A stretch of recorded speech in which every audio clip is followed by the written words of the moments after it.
فَبِأَيِّ آلَاءِ رَبِّكُمَا تُكَذِّبَانِ، سبحان اللہ، میرے رب کی کتنی نعمتیں ہیں اور طرح طرح کے پھل ہیں، طرح طرح کی سوغات ہیں۔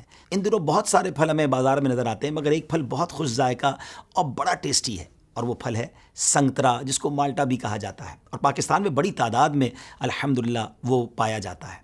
مگر آج میں سنگترے کے فوائد آپ کو بتانے نہیں آیا، میں آپ کو ایک بڑی خوبصورت حدیث سنانے آیا ہوں۔ حدیث پاک کا مضمون ہے، میرے آقا علیہ الصلوۃ والسلام کی جو ایگزامپلز ہوتی ہیں نا ناظرین، وہ بڑی کمال کی ہوتی ہیں۔ آقا علیہ الصلوۃ والسلام فرماتے ہیں کہ وہ مومن جو کہ قرآن پاک کی تلاوت کرنے والا ہے، وہ سنگترے کی طرح ہے کہ اس کی خوشبو بھی اچھی ہے، اس کا ذائقہ بھی کمال کا ہے۔ اچھا، وہ مومن جو قرآن نہیں پڑھتا، اس کی مثال چھہارے جیسی ہے کہ جس پہ خوشبو تو نہیں مگر ذائقہ میٹھا ہے، کم از کم ایمان تو ہے نا۔ پھر فرمایا وہ فاجر کہ جو قرآن پڑھتا ہے، اس کی مثال گلاب کے پھول جیسی ہے کہ خوشبو تو ہے مگر ذائقہ کڑوا ہے۔ مگر وہ فاجر جو قرآن بھی نہیں پڑھتا، تو پھر فرمایا اس کی مثال تو ماں جیسی ہے کہ جس کا ذائقہ بھی کڑوا ہے اور جس میں خوشبو بھی نہیں ہے۔ ناظرین، اب ہم غور کر لیں کہ ہم کس کیٹیگری میں آتے ہیں۔